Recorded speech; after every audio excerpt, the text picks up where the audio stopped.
ઓમ નમો ભગવતે વાસુદેવાય નમઃ। આપ સર્વને મારા જય શ્રી કૃષ્ણ। ગાથા સનાતન ધર્મ કથા પર આજે આપણે પિતૃઓને સદગતિ આપતી એકાદશી વ્રત વિશે જાણીશું। પુરાણોમાં પ્રસિદ્ધ એવી ભાદરવા વદ 11 એટલે કે ઇન્દિરા એકાદશીનું વ્રત કરનાર ભાવિકના પરિવારમાં જો કોઈ પિતૃ અધોગતિ પામેલા હોય, અતૃપ્ત હોય તો આ વ્રત ફળ રૂપે તે પિતૃઓ સદગતિ પામે છે, તૃપ્ત થાય છે। શ્રાદ્ધના 16 દિવસ આમ તો પિતૃના દિવસો જ ગણવામાં આવે છે। આ દિવસો દરમિયાનના પિતૃ કાર્યો પિતૃને તૃપ્ત કરે છે, પ્રસન્ન કરે છે। પરંતુ આમાં પણ પૂનમ, એકાદશી, અમાવસ્યા આ બધા દિવસોમાં કરેલા પિતૃ કાર્યો, વ્રતો ઉત્તમ ગણવામાં આવે છે, વિશેષ ગણવામાં આવે છે। વ્રતોમાં ઉત્તમ એવા આ પવિત્ર એકાદશી વ્રતની કથા આ પ્રમાણે છે। સત્યયુગના પૂર્વાર્ધે મહિષ્મતી નગરીમાં રાજા ઇન્દ્રસેનનું રાજ હતું। એ ઘણો પરાક્રમી હતો। એની પ્રજા સુખી હતી। મોં માંગ્યા મેં વરસતા હતા। તેથી સુખ સમૃદ્ધિની છોડ ઉઠતી। એક દિવસ ત્રણેય લોકમાં ફરતા દેવર્ષિ નારદ રાજા ઇન્દ્રસેનની સભામાં આવ્યા। રાજાએ દેવર્ષિને ઊંચા આસન પર બેસાડ્યા, પૂજા કરીને ચરણ ધોયા। પછી રાજા પૂછવા લાગ્યા, હે દેવર્ષિ, આપના પવિત્ર પગલાથી મારું રાજ્ય ધન્ય થયું છે। કૃપા કરીને મારે યોગ્ય કંઈ કામ હોય તો જણાવો।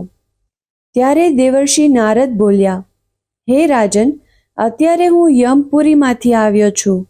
યમરાજાએ મારી ખૂબ સરભાર કરી। પછી મેં યમપુરી જોવાની ઈચ્છા વ્યક્ત કરતા યમરાજા મને આખી યમપુરી દેખાડવા લાગ્યા। ત્યાં ફરતા ફરતા મેં તમારા પિતાને દારૂણ દુઃખોમાં સબળતા જોયા। એ મને જોતા જ કહેવા લાગ્યા, હે દેવર્ષિ, મારા પર કૃપા કરો। તમે મહિષ્મતી નગરીમાં જઈ મારા પુત્ર ઇન્દ્રસેનને મારા દુઃખોની વાત કરો। મારો પુત્ર અવશ્ય મને આ યાતનામાંથી છોડાવશે। એને કહેજો કે ભાદરવા વદ 11નું વ્રત કરીને મને પુણ્ય અર્પણ કરે તો મારો મોક્ષ થાય। હે રાજન, પિતાને યમલોકની યાતનાઓમાંથી છોડાવવાનું સુપુત્રનું કર્તવ્ય છે। માટે તમે વિધિવત આ ઇન્દિરા એકાદશીનું વ્રત કરો। આ વ્રતની વિધિ હું તમને જણાવું છું। રાજન, ભાદરવા વદ 10મના દિવસે પ્રાતઃકાળે નદીમાં સ્નાન કરવું, મધ્યાહન કાળે ફરી સ્નાન કરવું, પછી 11સના દિવસે ઉપવાસ કરી 12સના દિવસે પ્રભુને પ્રાર્થના કરી જમણા હાથમાં જળ લઈને સંકલ્પ મૂકવો અને યાચના કરવી કે હે પ્રભુ, મેં પૂર્ણ શ્રદ્ધાથી ઉપવાસ કર્યો છે અને એ ઉપવાસનું ફળ હું તમને અર્પણ કરું છું। મારી અને મારા પિતૃઓની રક્ષા કરજો।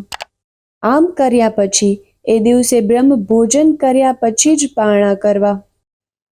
રાજા ઇન્દ્રસેન પોતાના પિતાની આવી દશા જાણીને, આવા દુઃખો જાણીને વ્યાકુળ થયા અને દેવર્ષિ નારદના કહેવા પ્રમાણે રાજા રાણીએ એકાદશીનું વ્રત વિધિવત કર્યું। એના પુણ્યના પ્રભાવે આકાશમાંથી પુષ્પવૃષ્ટિ થઈ।